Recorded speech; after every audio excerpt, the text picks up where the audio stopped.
1971 நினைக்கிறேன். திக்கு தெரியாத காட்டல்னு ஒரு படம். அந்த படத்தில் ஜெயலலிதா மேடம், அப்புறம் முத்துராமன், நாகேஷ், விகேஆர், நிறைய ஆர்டிஸ்ட் எல்லாம் பண்ணியிருக்காங்க. ஷூட்டிங் வந்து மசனக்குடி, பந்திப்பூர் அந்த சைடு ஃபாரஸ்ட் ஏரியா ஃபுல்லாக. இப்போ அந்த படத்துக்காக என்னை ஜம்புன்னு சொல்லிக்கிட்டு என் கூட எனக்கு சீப்பாக இருந்த ஒரு மேனேஜர், அவர் வந்து நடிகை இளவரசி இருக்கா இல்லைங்களா, அவங்க அப்பா, அவரும் என்னை கூப்பிட்டு போயிருந்தாரு. கூப்பிட்டு போய் நீ வாப்பா நம்ம அந்த படத்தை ஒர்க் பண்ணிக்கோ அப்படின்னு சொல்லி கூப்பிட்டு போனோம். போனால் இப்போ ஃபர்ஸ்ட் டே அரேஞ்ச்மெண்ட் எல்லாம் முடிச்சு அடுத்த நாள் ஷூட்டிங் ஆரம்பிக்க போகிறோம். மேடம் வர்றாங்க, அம்மா வர்றாங்க அடுத்த நாள் ஷூட்டிங்க்கு. அதுக்கு ஹோட்டல் அரேஞ்ச்மெண்ட்ஸு இதெல்லாம் பண்ணி இப்போது காலையில் ஷூட்டிங்க்கு மேடத்துக்கு ஒரு வண்டி அமிச்சோம். அவங்க தனியாக வண்டியில் அப்படியே வந்திருக்காங்க. வந்தோடனே நாங்கள் ஷூட்டிங் ஸ்பாட்டில் இருக்கோம். நான், ஜம்பு சார் எல்லாருமே இருந்துகிட்ருக்கோம். அப்புறம் வண்டி இறங்கின உடனே கூப்பிட்டாங்க, ஜம்பு சாரை கூப்பிட்டாப்புல. கூப்பிட்டு இந்த மாதிரி எனக்கு வந்து நாளைக்கு வேறு வண்டி கொடுங்க அப்படின்ட்டாங்க.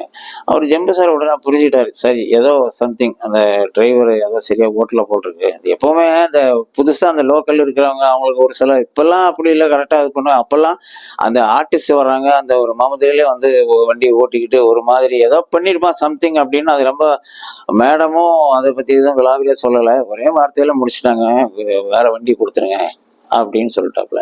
ஓகே மேடம், ஒன்றும் பிரச்சனை இல்லை, உங்களுக்கு நாளைக்கு வேற வண்டி தரேன், பாருங்க என் அசிஸ்டன்ட் இவர் அருமையாக வண்டி கூட்டுவார், இவர் வந்து கேரளாவை சேர்ந்தவர், ஃபாரஸ்ட்ல அங்கே இங்கெல்லாம் நிறைய வண்டி கூட்டி நல்லா பழக்கம் இருக்கு, அதனால அப்படியா அப்படின்னு கேட்டாப்புல. ஆமாங்க அப்படின்ட்டு அடுத்த நாள் நான் மேடத்துக்கு வண்டி ஓட்டுறதுக்காக நேரம் கூட்டு வர்றது கூட்டு போகிறது இந்த மாதிரி கண்டினியூ ஆகிட்டு இருந்துச்சு. எப்போவுமே ஒரு 5 மணி ஆச்சுன்னா அந்த ஷூட்டிங் ஸ்பாட்டை விட்டு கிளம்பிடுங்க அப்படின்னு அங்கே இருக்கிற டிபார்ட்மெண்ட்ல இருக்கிறவங்க எல்லாம் சொல்லுவாங்க. இருட்டிடும், 5 மணிக்கெல்லாம் இருட்டிடும், அப்புறம் யானை அது இதுன்னு கிராஸ் ஆகிக்கிட்டு இருக்கோம், பிரச்சனை ஆகிடும், போயிடுங்க அப்படின்னு. நாங்களும் அப்படியே தான் அதே தான் ஃபாலோ பண்ணிட்டு இருந்தோம். ஒரு நாள் வந்து தவிர்க்க முடியாமல் ஒரு காரணத்தினால நடுவில் மழைகளை பெஞ்சு ஒரு அரை மணி நேரம் டிலே ஆயிடுச்சு.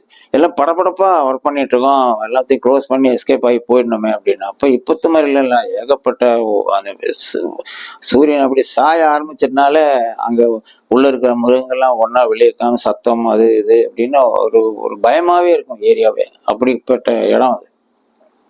இப்போ 5 மணிக்கு மேலே ஆனதுனால 5:30 ஆயிடுச்சு அங்கேருந்து ஸ்டார்ட் பண்ணுறதுக்கு. நான் வண்டி ஓட்டி வந்துக்கிட்டு இருக்கோம், மேடமும் அசிஸ்டன்ஸ் எல்லாம் உட்காந்துருக்காங்க வண்டியில். அப்படி போயிட்டே இருக்கும்போது திடீர்னு ரோடு சைடு மண் ரோடு தான், அதில் அப்படியே கிராஸ் ஆகி போகுது ஒரு 10-12 யானை மொத்தமாக கிராஸ் ஆகுது. தூரத்துல இருந்தால் மேடம் பார்த்துட்டாங்க, நிப்பாட்டுங்க அப்படின்னாப்புல. நிப்பாட்டிட்டு டக்குன்னு ஹெட்லைட் ஆஃப் பண்ணிட்டோம், இன்ஜினெல்லாம் ஆஃப் பண்ணி சைலண்டாக உட்காந்துட்டு இருக்கோம். அது பாட்டு போயிட்டு இருக்கு. திடீர்னு ஒரு யானை மட்டும், ஒரு பெரிய யானை வந்து எங்களை அப்படி பார்த்துக்கிட்டு திருப்பி நேரம் எங்கள் காரை நோக்கி வந்துக்கிட்டே இருக்கு. வந்தோடனே அவ்வளோதான்டா இன்னைக்கு முடிஞ்சிச்சு கதையெல்லாம் அப்படிங்கிறத மைண்டில் இல்லாத சாமியெல்லாம் வேண்டிக்கிட்டு உட்காந்து இது பண்ணிக்கிட்டு இருக்கோம். மேடத்தை நான் திரும்பி பார்க்குறதா இல்லை யானை என்ன முதல்ல என்ன அடிக்கிறா அப்படியே பார்த்தா டக்குன்னு அப்படியே சுற்றி வர ஆரம்பிச்சு.